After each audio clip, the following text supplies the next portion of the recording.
Hey guys, so this is the part of horse ownership or pet ownership in general that nobody likes to talk about. That's when it's the end of your animal's lifespan. Obviously, putting down a dog or a cat or a small animal pet is a little bit easier than putting down a large animal. And so, whenever possible, if you have the luxury of being able to plan in advance for this kind of thing, it makes it a lot easier. A friend of ours has entrusted us to give a couple of her horses, kind of a nice last summer here. In fact, this is something we've been thinking about doing on almost a commercial basis. We've been thinking of calling it Last Summer Ranch, where people who have senior horses or horses who are in failing health but who aren't, actively in pain, where they can send their horse here for a nice summer with, many acres to roam and be a horse instead of, living paddock or box stall type life. And then at the end of summer, you come and say goodbye and we put them down humanely. So putting down a horse, there's a couple of different ways that are acceptable. Of course, everybody is going to choose what's right for them and for their animal. So I'll discuss the two main ways that are basically widely accepted for use when it's not necessarily an emergency. When it's an emergency, if your horse is suffering, they've got a broken leg, bone sticking out, that kind of thing. And if they're the type of horse that doesn't tolerate pain very well and your vet's far away, then really whatever method you have to use to dispatch them quickly is, it's good in my books. You're doing your best for your lifelong friend. You're showing them one last act of mercy and kindness. You do what you can, and I won't judge you if it's not perfect. But the two main methods that are, widely accepted, the first, the most common, at least in, where I grew up, is chemical euthanasia. And that is an injection. There's actually usually two injections. The first one basically puts the horse to sleep, like, as though they were going under a general anesthesia. And then a second shot after that is what actually stops the heart and the lungs and all that. Now, for me personally, that one's not my favorite. That seems it's more geared towards people, because people don't like violence. We like the idea of going to sleep, that kind of thing.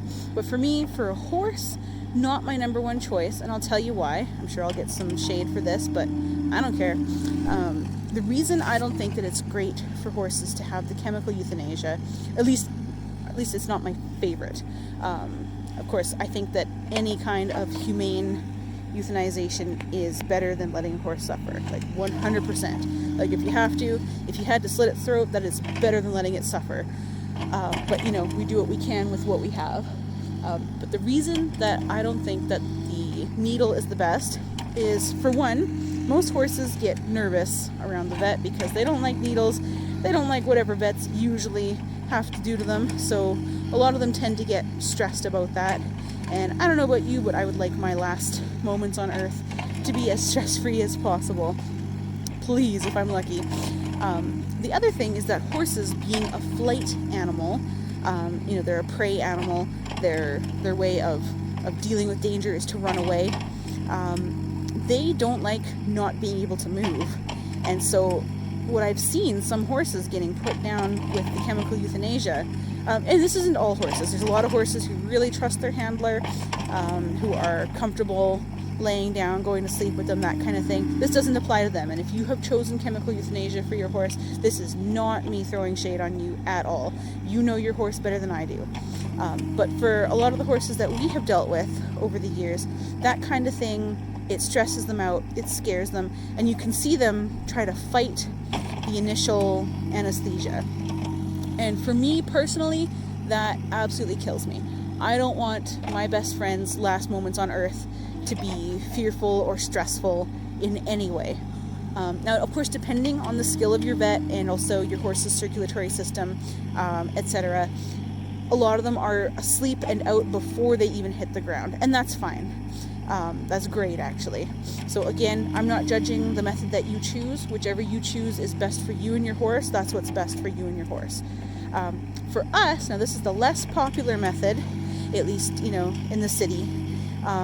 But for us, what we prefer to do is a gunshot. And this is your chance to turn off the video here if this kind of thing makes you uncomfortable, because I am going to go into some kind of icky detail. There's not going to be any pictures or any graphics of it. It's just going to be me describing it. So the reason that I feel that the gunshot is more humane, at least for the horses that I deal with, is because usually we have a ritual. If we're putting down a horse, obviously we can't always do this if it's a drastic injury. Whatever puts them out fastest when they're in pain is the best, whether that's the needle or the gunshot. But usually if it's a senior horse or a horse whose health has declined, or we've had a really bad diagnosis and we're told this horse is never going to have quality of life, the kindest thing is to put them down. When the vet says that, that's when we start to plan their final day. And what we do for them for their final day is they don't have to do any work or any paying attention or any listening whatsoever. It's nothing but love. They get an entire bag of grain, the sweetest, most unhealthy grain that money can buy. Usually we get a bag of like broodmare feed or sweet cob, the kind that's got molasses in it, but usually just whatever that particular horse likes the best. And of course, if you have owned your horse for some time, you'll know what treat they go totally gaga for. Now, ordinarily, obviously, an entire bag of cob, that would be game over for a horse, but it takes a few hours before their stomach starts to really digest that. So as long as you're not gonna chicken out and then change your mind and be like, oh no, I want to save him, well, no, now you're gonna kill him with colic. So you're kind of committed at that point. So yeah, what we do is we dump out an entire bag of cob for them, or we just slit it open and let them go to town. Now we do keep the halter on them with a lead rope, and we just sit with them, have some time with them. We do get the gun ready, that way they're not spooked by it being brought out at the last moment or anything. We usually get it ready, discuss things, check out the horse's anatomy to make sure that there's no interesting anomalies that are going to make this difficult for us. But what we're doing is we want to get the horse accustomed to the smell of the gun, of the oil, etc., because we don't want the horse spooking or getting snorty or any kind of discomfort or fear during their last moments. We want them to be cool as a cucumber and just totally chill. So we just sit with them. Yes, we cry. We might brush them if that's the kind of thing that they enjoy. But we only do the stuff that they like for that last day, those last few hours. If it's a horse who's a senior and they have the summer off, basically they just get to do whatever they want for that summer, or a couple weeks after a diagnosis, that kind of thing. So once they start to reach the bottom of either the bucket or the bag of grain or whatever, that's when we get the gun loaded, and we kind of suck up our tears, stiff upper lip. Thing is, we don't want to appear super distressed, because the biggest thing is we don't want to upset the horse. Our feelings can wait till later. The main part is keeping the horse calm, happy, comfortable. We want this to be a nice send-off for them. Oh gosh, I'm crying just talking about it. Sorry, I just you think you get used to it after a while, but you just don't. Every time you lose a horse, it's awful. Even the guys cry. So anyway, the spot that we aim for, we basically, kind of draw a mental X between the bottom of the ear, so right where it joins to the skull, with the opposite eye. And it's kind of a horrible thing, and now that you've heard it, you're going to look at every horse and you're going to be like, oh gosh, there's the X. But it's good to know in an emergency, especially if, you never know, you might be coaching a police officer on how to do this on the side of the road because you have found a horse stuck in a cattle guard or something. You never know. So you're looking for, the spot in the middle of the X, from the bottom of the ear to the opposite eye, and right in the center there. And if the horse has their head down, you want to crouch down so that you're facing, ideally in a perfect world, you'd be crouching down and shooting directly kind of towards their spine, because their brain is just behind that spot. Now, a horse brain is not very big. You want to make sure you have a good aim. You do not want to use a shotgun with something like birdshot or buckshot, because the horse's skull is very thick. You want to use a proper bullet, and I can get my husband to go into a little more detail afterwards if anyone has questions about what kinds of bullets to use. But you want to use the kind that is going to go through the skull, and the goal is for it to destroy the brain the moment that it enters. It's going to break the skull. It's going to cause a concussive force through the horse's skull.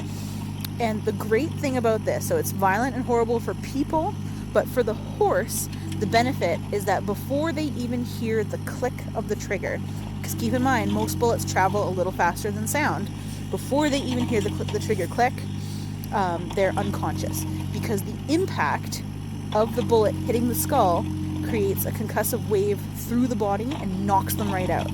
And this is good because just in case your horse flinches, or let's say it's your first time, you're all alone, you're shaking, you're crying, you know, it's okay. You're doing the very best that you can. So even if you miss, you're gonna, like, if you don't hit the exact spot, you're gonna knock the horse out, and then you go and do it again. You double tap. Couple things to keep in mind is that if you do miss, obviously the first thing to do is to not panic. Obviously you never panic when this horse is involved. And you just reload and you do it again, but maybe try a slightly different angle. Another acceptable thing is to do it up from the side, up high, and straight through the side, and that's okay too.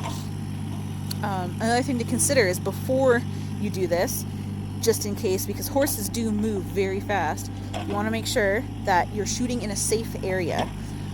You always have to know what is behind your bullet and what is behind your target.